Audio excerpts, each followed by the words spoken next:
ये कहानी है सुमन नाम की एक बहुत सुशील लड़की की। उसकी शादी मनोज नाम के एक लड़के से हो जाती है।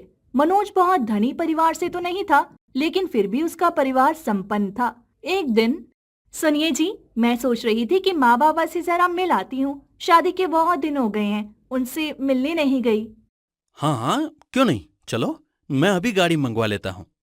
क्या गाड़ी क्यों जी? हम बस से चलते हैं ना, कौन सा बहुत दूर जाना है, 1 घंटे का तो सफर है। कैसी बात करती हो सुमन। तुम्हें तुम्हारे मायके अगर बस से लेकर जाऊंगा तो सब मेरे बारे में क्या सोचेंगे कि मैं गरीब हूँ। अरे, आप तो गलत समझ रहे हैं। इसमें गरीब होने वाली क्या बात है? पैसे तो सभी को संभाल कर खर्च करने चाहिए ना। कल किसने देखा है? तुम्हारी सोच गलत है सुमन। पैसा तो हाथ का मैल होता है, आज जाएगा कल फिर आ जाएगा, समझी। अब चलो। मनोज ने सुमन की बात को अनसुना कर दिया और गाड़ी बुलाकर उसे उसके मायके भी छोड़ आया। मनोज को अपनी शान और सामाजिक दिखावा बचत से कहीं ज्यादा प्यारा था। इसी तरह कुछ और दिन बीत गए। एक दिन दोनों बाजार घूम रहे थे। सुमन, देखो ना, कितनी अच्छी बाजार है और यहाँ जरूरत का हर सामान है। यहाँ कितने अच्छे अच्छे कपड़े भी मिल रहे हैं। चलो, तुम अपने लिए साड़ी ले लो। क्या आप भी? ना होली है और ना दिवाली, मुझे कोई नई साड़ी नहीं चाहिए। वैसे भी पहले ही आपने घर के लिए बहुत सारा बेमतलब का सामान बटोर लिया है। ये ऐसी चीजें हैं जिनके बिना भी घर का काम चल रहा था। हमें उनकी जरूरत नहीं थी। आपको पैसों की कदर करना आता ही नहीं है। बेमतलब का कैसे हुआ?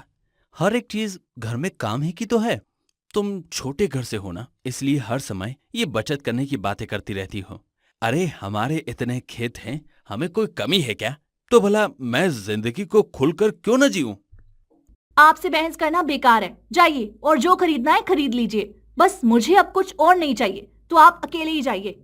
गुस्से में सुमन नाराज होकर वापस घर चली जाती है। उसे मनोज की छोटे घर वाली बात भी बुरी लग गई थी, मगर उसने कुछ नहीं कहा। मनोज बाद में आराम से और खरीदारी करके घर लौटा। ये देखकर मनोज की माँ उससे कहती है, क्या हुआ मनोज बेटा? बहू तो पहले ही घर लौट आई थी और वो भी थोड़ा तुमसे नाराज लग रही थी, और तुम भी अभी घर लौट रहे हो। सब ठीक?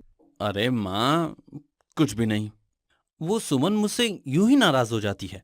वो मुझसे पैसे बचाने को कहती है। अब तुम ही बताओ, मैं इतने पैसे कमा रहा हूं तो हमें खर्च भी दिल खोलकर करना चाहिए ना। हाँ बेटा, मगर उतना ही खर्च करना चाहिए जितनी जरूरत हो। हमें फिजूल खर्ची नहीं करनी चाहिए। सुमन की बात गलत तो नहीं? ओफो माँ, अब तुम भी सुमन का पक्ष लेने लग गई। ये सब छोड़ो, देखो मैं बाजार से क्या क्या लाया। मनोज अपनी माँ की बात को नजरअंदाज करके उन्हें बाजार से लाया सामान दिखाने लगता है। लेकिन तभी मनोज के दरवाजे पर कोई दस्तक देता है और सुमन अपने कमरे से निकलकर जाकर दरवाजा खोल देती है। बाहर एक आदमी खड़ा था। जी नमस्ते। मनोज है क्या घर पर? मैं उसका बचपन का दोस्त रामू हूँ। क्या आप उनके बचपन के दोस्त हैं? आइए ना, अंदर आइए। सुमन खुशी खुशी रामू को घर के अंदर बुला लेती है और उसे सोफे पर बैठने को कहती है। लेकिन जब मनोज रामू को देखता है तो वो चौंक जाता है। अरे रामू, तुम यहाँ? ये क्या हाल बना रखा है तुमने? कितने गरीब दिख रहे हो। मनोज की ऐसी बात सुनकर सुमन और रामू दोनों को ही झटका लगता है। रामू हिचकिचाते हुए मनोज से कहता है, अरे वो मनोज, दरअसल मैं एक सेठ के घर पर उसका हिसाब किताब देखने का काम कर रहा था। मगर जब मैंने देखा कि सेठ का छोटा भाई घर में आने वाले पैसों की हेर फेर कर रहा था, मैंने उनकी शिकायत सेठ से कर दी। मगर उन्होंने मुझे ही उल्टा काम से निकाल दिया। क्या? ये तो बहुत बुरा हुआ आपके साथ रामू भैया। ओह, अच्छा ऐसी बात है। बुरा हुआ। मगर अब तुम मुझसे क्या चाहते हो रामू? मनोज के सवाल में जरा भी विनम्रता नहीं थी। फिर भी मजबूरी होने के कारण रामू ने अपनी बात को आगे बढ़ाते हुए कहा, मनोज, तुम्हारा दूध बेचने का इतना बड़ा व्यापार है, तुम्हारे पास इतने तबेले हैं और इतने खेत भी हैं। क्या तुम मुझे कुछ पैसे उधार नहीं दे सकते? मैंने भी सोचा कि अब मैं खुद का कुछ व्यापार शुरू करूंगा, जैसे सब्जी बेचना या कुछ। रामू की ये बात सुनकर मनोज ठहाके लगाकर हंसने लगा। क्या? तो क्या अब तुम सब्जी बेचोगे? याद है रामू, तुम जब मेरे साथ विद्यालय में पढ़ते थे तो हमेशा गणित में अव्वल आते थे और मुझे कम नंबर आने पर चिढ़ाते थे। और अब देखो कौन कहाँ खड़ा है। क्या अभी? अब आप ये सब छोड़िए ना, उनको पैसे देकर उनकी मदद कर दीजिए और अब मैं आप दोनों के लिए चाय बनाकर लाती हूँ। हंसते हंसते मनोज ने रामू से कहा। बताओ रामू भाई, कितने पैसे चाहिए? हाँ हाँ, बताओ रामू भाई, कितने पैसे चाहिए? 20,000, 50,000, कितने चाहिए? मुझे तो बस 20,000 चाहिए मनोज। इसी में अपना नया व्यापार शुरू करूंगा। हाँ हाँ हाँ, ठीक है, ले लो। तुम्हारा बहुत बहुत धन्यवाद मनोज, मैं तुम्हारे पैसे जल्द ही लौटा दूंगा। धन्यवाद मनोज, धन्यवाद। अरे ठीक है, मगर ये क्या, चाय तो पीते जाओ। अरे तुम्हारा बहुत बहुत धन्यवाद मनोज, मैं तुम्हारे पैसे जल्द ही लौटा दूंगा। अरे नहीं मनोज, फिर कभी। अब ये पैसे लौटाने आऊंगा तब पी लूंगा। आपको अपने बचपन के दोस्त का इस तरह मजाक नहीं उड़ाना चाहिए था। देखिए, वो बिना चाय पिए ही चले गए। अरे मैंने कहा मजाक उड़ाया, मैं तो बस सच ही कह रहा था और उसे नहीं मन होगा चाय पीने का। क्या तुम भी सुमन, हर समय बस बिना मतलब की बातें करती हो। इतनी क्यों सोचती हो तुम? मन होता भी तो इतने बड़े आदमी के साथ बैठकर चाय पीने में वो खुद को कितना छोटा महसूस करते। मनोज पर सुमन की बातों का कोई असर नहीं था और वो अपनी आराम कुर्सी पर बैठकर चाय पीने लगा।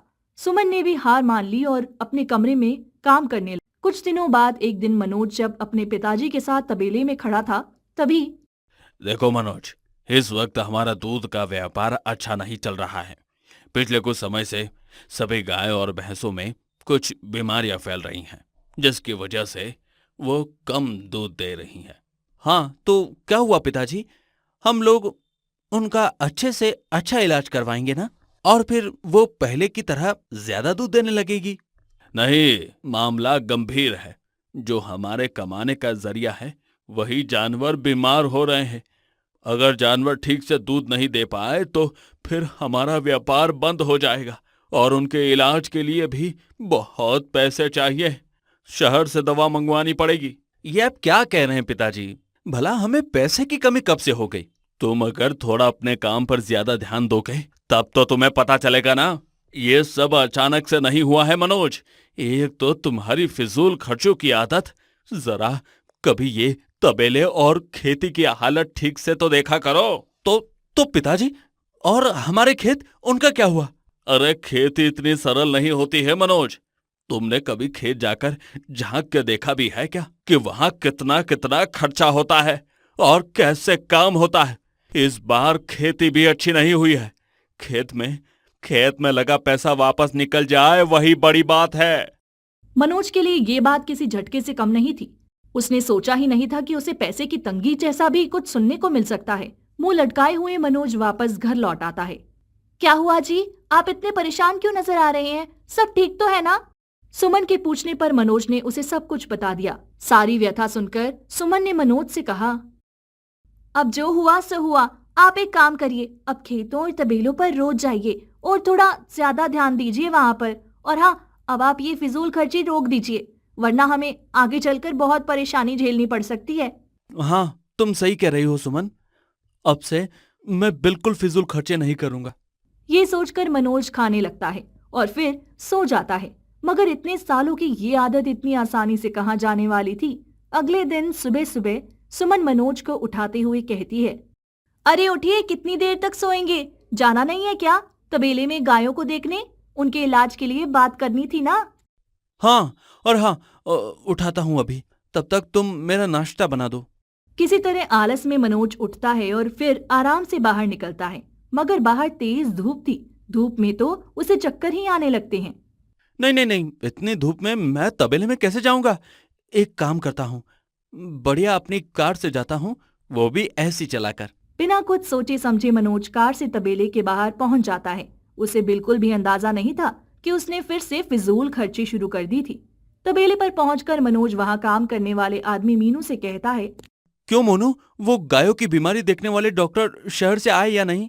वो मालिक वो नहीं आए, क्योंकि बड़े मालिक ने कहा कि गांव के ही वैद्य से इलाज करवाएंगे, क्योंकि शहर के डॉक्टर बुलाने में बहुत खर्चा हो जाएगा। क्या? मगर शहर के डॉक्टर अच्छा इलाज करेंगे। तुम एक काम करो, जल्द से जल्द उन्हें बुलाओ, वो भी आज ही। पिताजी से मैं बात कर लूंगा।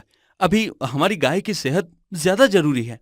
बिना सोचे समझे ही मनोज शहर के डॉक्टरों को बुला लेता है और सभी गायों को देखने के बाद डॉक्टर मनोज से कहते हैं, मामला गंभीर है मनोज।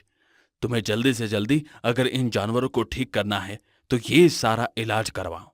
और हाँ, दवाइयाँ मेरे दोस्त के मेडिकल स्टोर से ही लेना, वहां पर ही तुम्हें ये दवाइयाँ मिलेंगी। डॉक्टर मनोज को महंगी महंगी दवाइयों का पर्चा बनाकर दे देते हैं और वापस चले जाते हैं। ओहो, ये तो बड़ी ही महंगी दवाइयाँ हैं, लेकिन इससे गाय ठीक तो जरूर हो जाएगी। पिताजी जरूर मुझ पर नाज करेंगे।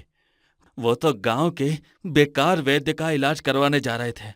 हाँ, मनोज तो अपनी धुन में मगन था। उसे लग रहा है कि उसने बहुत अच्छा काम किया है और उसके पिता खुश होंगे। लेकिन तभी मनोज के पिताजी गुस्से में वहां आते हैं और मनोज से कहते हैं, क्यों मनोज, ये मैं क्या सुन रहा हूँ? तूने गांव के वैद्य को नहीं आने दिया और शहर के डॉक्टर को बुला लिया। अरे जानता भी है उसकी फीस कितनी ज्यादा होती है। जितनी फीस तूने अभी भरी है उतने में तो न जाने कितनी दवा आ जाती। अपने पिता की बात को नजरअंदाज कर मनोज ने अपनी बात कहना शुरू कर दिया। हाँ पिताजी, और वो डॉक्टर ये दवाइयों का पर्चा भी दे गए हैं। आप ये दवाई सब गायों के लिए ले आइएगा, इससे सब जल्दी ठीक हो जाएंगी। अब मैं जरा खेतों का हाल देख कर आता हूँ, आज मुझे बहुत काम है। अरे ये तू क्या कर रहा है? मेरी बात सुनी भी या नहीं? मनोज अपने पिता की एक बात नहीं सुनता और उन्हें दवाइयों का पर्चा पकड़ाकर अपनी कार में बैठ जाता है और कार से खेतों की तरफ पहुंच जाता है। मनोज उसके खेतों में काम करने वाले सभी किसानों को एक कुटिया के नीचे बुलाता है और उन सब से कहता है, देखो किसान भाइयों, अगर तुम सब खेतों में मन लगाकर मेहनत करोगे तो मैं तुम सबको 2 गुना पैसा दूंगा। ये मेरा वादा है, मगर तुम सबको अच्छे से मेहनत करनी पड़ेगी। मनोज की ये बात सुनकर सभी किसान बहुत ज्यादा खुश हो जाते हैं और जाकर खेतों में काम शुरू कर देते हैं। वाह, मैंने तो पिताजी का सारा काम आसान कर दिया। अब ये किसान पैसों की लालच में खूब मेहनत से काम करेंगे और इससे खेतों में हमें 2 गुना फायदा भी होगा। ये हुई ना बात। अब तो मुझे न तबेले में जाने की जरूरत पड़ेगी और न ही खेतों में। अब मैं घर जाकर मजे से सो जाऊंगा और फिर से ऐश भरी जिंदगी जीऊंगा।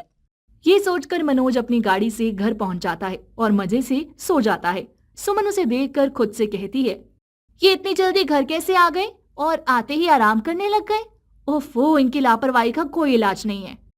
इसी तरह से कुछ दिन बीत जाते हैं और एक सुबह अचानक से मनोज के पिता गुस्से में चिल्लाने लगते हैं। उनके चिल्लाने की आवाज सुनकर मनोज की नींद खराब हो क्या हुआ पिताजी? क्यों चिल्ला रहे हैं आप? मेरी तो पूरी नींद ही खराब कर दी। बेशरम, कुछ होश भी है तुझे कि तूने क्या कर दिया है? सब कुछ लुट गया। अरे हम बर्बाद हो गए, हमारे खेत बिक गए और ना ही तबेले में गाय बची। अब तो ये घर बेचने की नौबत आ चुकी है। क्या? मगर ये कैसे हो सकता है? हमने तो गायों का इलाज शहर के डॉक्टर से करवाया था ना। हाँ, और उस डॉक्टर की दवाइयाँ बिल्कुल भी काम नहीं करी। उल्टा उन दवाइयों को खरीदने से और डॉक्टर की फीस देने में हमारे सारे पैसे उड़ गए और सब गाय भी बीमारी से मर गई। जो बची है वो दूध नहीं दे रही। क्या? और खेत? मैंने तो किसानों को 2 गुना पैसे देने का लालच देकर 2 गुनी मेहनत करने को बोला था, तो खेतों में भला नुकसान कैसे हो सकता है? अरे बेवकूफ, जब मैंने पहले ही कहा था कि खेतों में अच्छी फसल इस बार नहीं हुई है तो 2 गुनी मेहनत करने से ही क्या ही हो जाता। उन किसानों ने भी सोचा होगा, अच्छा मूर्ख हाथ आया। मगर किसानों ने तो मुझे ऐसा कुछ बताया नहीं। ये तो गलत है ना, मेरे साथ धोखा हुआ है। अरे वो क्यों बताएंगे? वो तो उनकी 2 गुनी पगार लेकर चले गए और न खेती से कोई फायदा हुआ, उल्टा खेत बेचकर ही उन सबको उनके पैसे देने पड़े और अब हमारे पास कुछ भी नहीं बचा। क्या? भला ये सब कैसे हो गया? ये कैसे मुमकिन है? मतलब अब हमारे पास 1 भी रुपया नहीं बचा? और अब मूर्ख 1 भी नहीं बचा और ऊपर से ये तेरी गाड़ी का खर्चा। अब तो सर पर भारी कर्जा भी हो गया है। उन्हें पैसे देने के लिए ये घर भी बेचना पड़ सकता है। अरे नहीं, ऐसा मत कहिए पिताजी। गांव भर में किसी के भी घर में बड़ा वाला कूलर नहीं है, सिर्फ हमारे ही घर में है। मैं अपना घर छोड़कर कहीं नहीं रह सकता हूँ। आप अभी भी कैसी बातें कर रहे हैं? आपको जरा सा भी एहसास नहीं है कि मामला कितना गंभीर है? मनोज, उसके पिता, उसकी माँ और सुमन इसी बात से परेशान होकर खड़े थे कि तभी अंदर आते हुए रामू कहता है, क्या मैं अंदर आ सकता हूँ? जी आइए आइए भाई साहब। वो माफ कीजिएगा, घर का दरवाजा खुला था तो मैं सीधा अंदर आ गया और मैंने आप लोगों की सारी बातें सुन ली। रामू, तू यहाँ छुप छुप के हमारी सारी बातें सुन रहा था। हाँ, तू तो बहुत खुश होगा ना कि मैं दिवालिया हो गया। अब मैं भी तेरी तरह गरीब ही हूँ। नहीं नहीं मनोज, ऐसा कुछ भी नहीं है। वो मैं तो बस तुम्हें तुम्हारे 20,000 लौटाने आया था और मुझे लगता है कि मैं बिल्कुल सही समय पर पैसे देने आया हूँ। ये लो मनोज, मेरी मदद करने के लिए बहुत बहुत धन्यवाद। तुमने उस समय मेरी ये मदद न की होती तो आज मेरी हालत बहुत खराब हो जाती। सही समय पर पैसे मिलने की वजह से ही मेरी हालत बेहतर हो पाई। रामू, तुम इतनी जल्दी ये 20,000 कैसे लौटा रहे हो? लगता है तुम्हारा सब्जी का व्यापार बड़ा अच्छा चल रहा है। नहीं मनोज, मैंने सब्जी का नहीं बल्कि तुम्हारे दिए हुए पैसों से एक खाने पीने का होटल खोल लिया था और उससे मुझे एक ही महीने में इतना फायदा हुआ कि मैंने कुछ खेत भी खरीद लिया और घर में ही दूध बेचने का काम भी शुरू कर दिया और अब भगवान की कृपा से सब कुछ बड़ा अच्छा चल रहा है। सब समय का फेर है सुमन भाभी जी। बस समझ लीजिए कि सही समय पर ऊपर वाले ने भी मेरा साथ दे दिया और मेरा काम अच्छा चल गया और इन सब में मनोज का बहुत बड़ा योगदान है। रामू की ये बात सुनकर मनोज को बहुत शर्मिंदगी महसूस होती है। रामू की बात सुनकर सभी लोग चौंक जाते हैं। क्या ये तो कमाल की बात है रामू भैया, एक ही महीने में आपने 20,000 से इतनी तरक्की कर ली। बहुत अच्छी बात है भैया, हम आपके लिए बहुत खुश हैं। क्या इस निकम्मे और आलसी आदमी ने भला कैसा योगदान दे दिया होगा? अरे ये खुद भी कुछ नहीं करता, अपने काम में तो इसका जरा सा भी योगदान नहीं था, तो तुम्हारे लिए इसने क्या किया? ऐसा नहीं है काका, मैंने तो आप लोगों और मनोज को ही प्रेरणा माना। जब मेरा होटल थोड़ा चला तो मैंने आपको देखते हुए गाय लेकर दूध का काम शुरू किया और खेत में सब्जियां बो दी। रामू की ये बात सुनकर सब हैरान हो जाते हैं। ये तो अच्छी बात है कि मेरी वजह से तुम्हारा फायदा हो गया रामू, और अब मुझे अपने लिए गंदे व्यवहार का अफसोस भी है। उस दिन मुझे तुम्हारी गरीबी का इतना मजाक नहीं उड़ाना चाहिए था। मेरी उन्हीं गलतियों की वजह से आज मैं तुम्हारी ही जगह खड़ा हूं।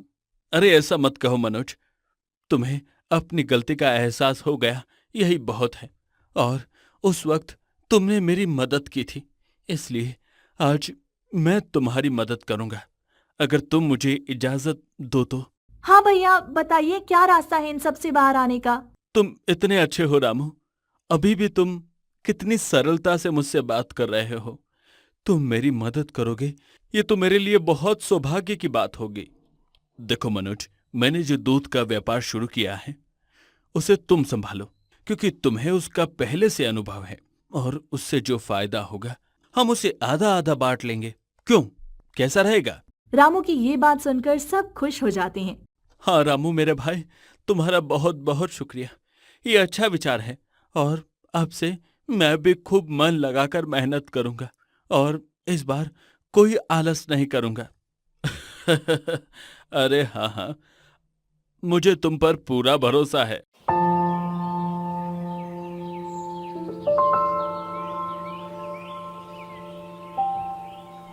पलकू दास एक शांत और ईमानदार आदमी था।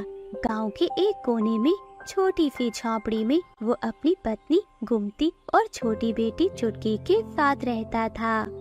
हर सुबह वो राजा वीर प्रताप के बाग में जाता, जहां उसका काम फलदार पौधों की देखभाल करना था। सुनते हो जी, आज चुटकी का बुखार कुछ ज्यादा लग रहा है, काम से जरा जल्दी लौट आइएगा। हाँ भगवान, ये चिंता मुझे भी खाई जा रही है। वैद्य को दिखाने के बाद भी चुटकी की तबीयत में कोई सुधार नहीं आ रहा।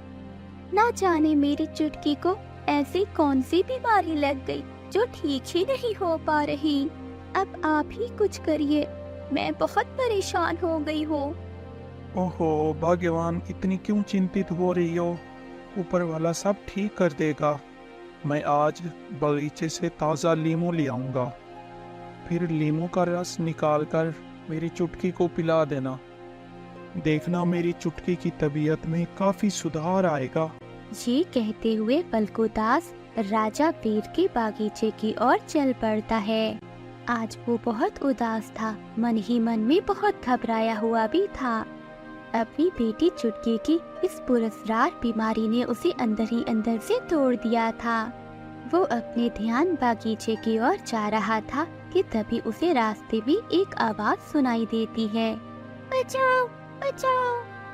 आवाज सुनकर फल्गु रुक जाता है। अरे ये आवाज तो जंगल से आ रही है, लगता है कोई व्यक्ति मुसीबत में है। ऐसा सोचकर फल्गुदास थोड़ा आगे जंगल की ओर बढ़ जाता है। वो देखता है कि जंगल में जमीन पर एक घायल बंदरिया पड़ी हुई है। बचाओ बचाओ, कोई है जो मेरी मदद करे। ये सुनकर फल्गुदास हैरान हो गया। ये मैं क्या सुन रहा हूँ? ये बंदरिया तो इंसान की तरह बोल रही है, ऐसे कैसे हो सकता है? फल्गु उसके पास गया और बोला, मैं मदद करने के लिए तैयार हूँ, परंतु ये तो बताओ बोल कैसे रही हो? मैं सब बताऊंगी। पहले पानी, मुझे बहुत प्यास लगी हुई है, मुझे पानी लाकर पिला दो। बंदरिया की ऐसी हालत देखकर फल्गु वहाँ से पानी ढूंढने लगता है। थोड़ी दूर फल्गु को एक नदी मिल जाती है। वो वहाँ से पानी लाता है और बंदरिया को पिलाता है। पानी पीते ही बंदरिया होश संभालती है और बोलती है, अब क्या तुम ठीक हो? हाँ, मैं अब ठीक हूँ। तो बताओ तुम बोल कैसे सकती हो? मैं कोई आम बंदरिया नहीं हूँ। मैं अपने परिवार से बिछड़ गई हूँ और कई दिनों से जंगल में भटक रही हूँ।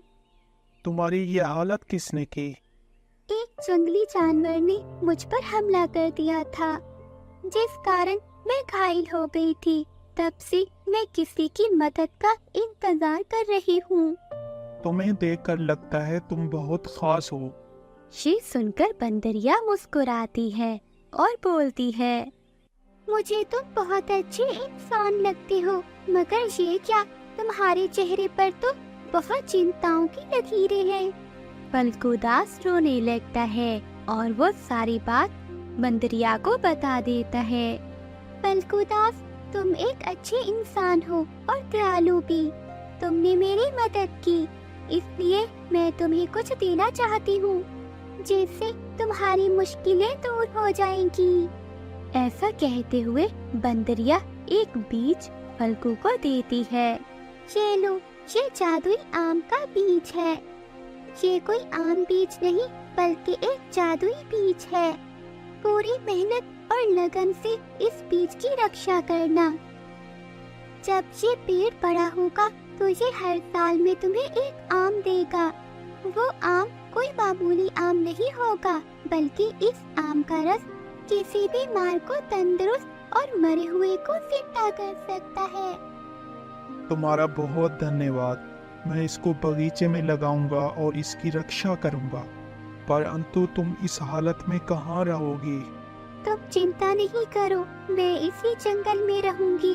अब से यही मेरा घर है। फल्गुदास ने सोचा, क्यों ना इसे राजा के बगीचे में ले चलूं? वहाँ ये सुरक्षित भी रहेगी और खाने के लिए फल भी मिल जाएंगे। जब ये ठीक हो जाएगी तो अपने जंगल वापस चली जाएगी। ये सोचते हुए फल्गुदास बंदरिया से बोलता है, मैं राजा के फलों के बगीचे में काम करता हूँ, तुम मेरे साथ चलो। वहाँ सुंदर फलदार पेड़ हैं, तुम कुछ दिन वहीं रह सकती हो। तो तुम्हारी ठीक है। मुझे भी लगता है कि अब इस जंगल में मुझे नहीं रहना चाहिए। मैं भी तुम्हारे साथ चलती हूँ। वो दोनों राजा के बागीचे की ओर चल पड़ते हैं।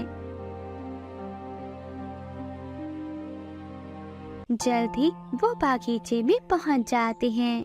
बंदरिया एक पेड़ पर जाकर रहने लगी और फल्गुदास ने वो जादुई आम का बीज वहीं लगा दिया।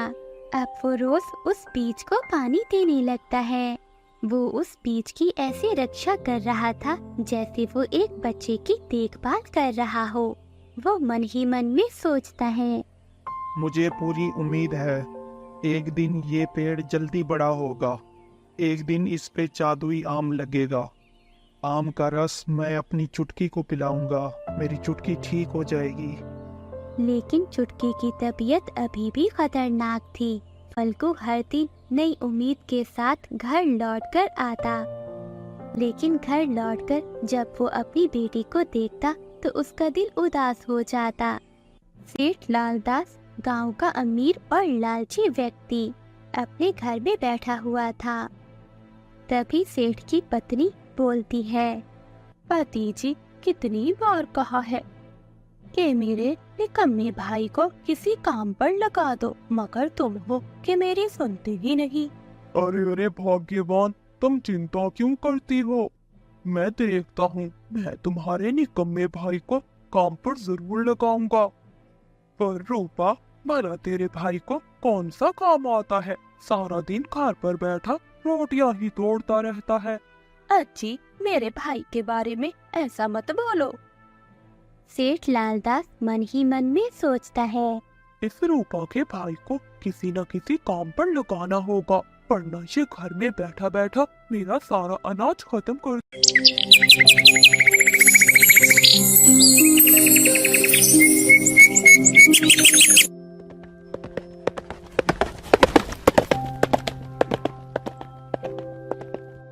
भोला की मिठाई की दुकान पर बहुत भीड़ है।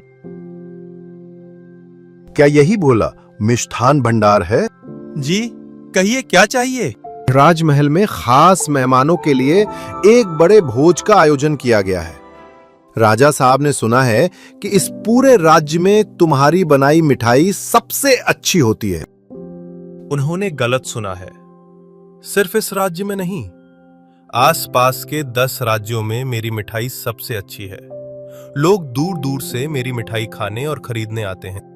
तुम्हारी शोहरत देखकर ही राजा साहब ने मुझे भेजा है। 2 दिन के अंदर 50 किलो रसमलाई चाहिए। तुम्हें तुम्हारी मांगी कीमत से 3 गुना दाम मिलेगा।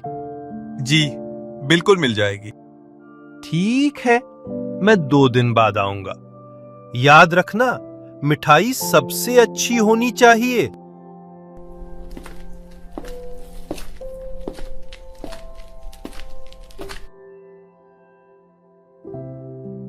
भोला का घर। उसका पूरा परिवार मिठाई बनाने में लगा है।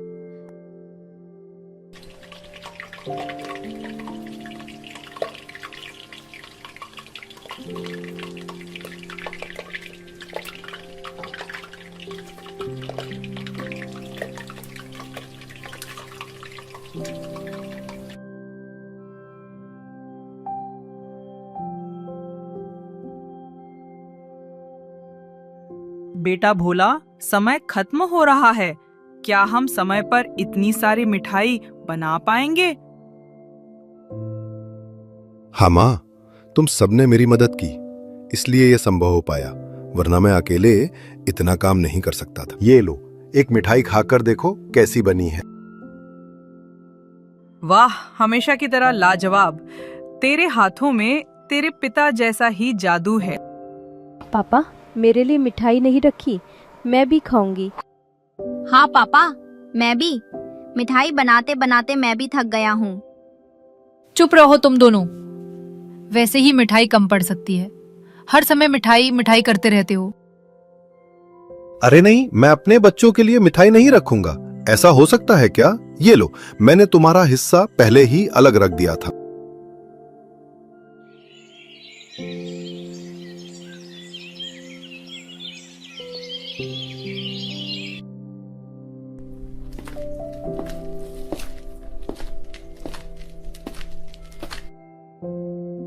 दो दिन बाद भोला की दुकान सेनापति मिठाई लेने आता है।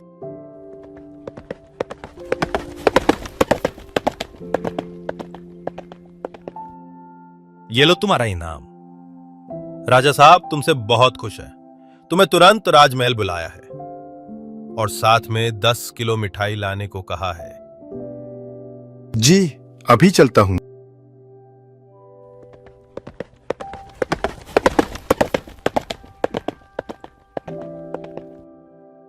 राजमहल भोला राजा के सामने खड़ा है। आओ भोला, तुम ही हो वो मशहूर मिठाई वाले। तुम्हारी मिठाई खाकर मेरे सभी मेहमान बहुत खुश हुए। उन्होंने हमारे राज्य को हर मुश्किल में साथ देने का वादा किया है।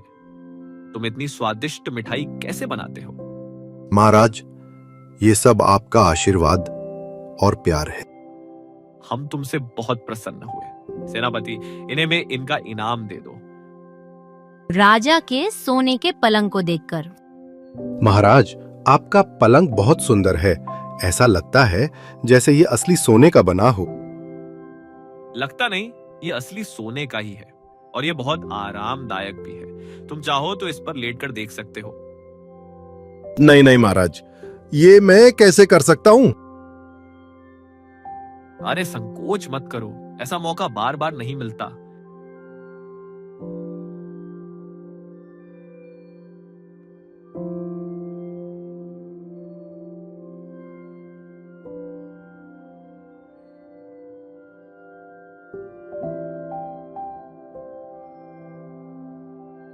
भोला पलंग पर लेटता है और उसकी कोमलता और शान में खो जाता है।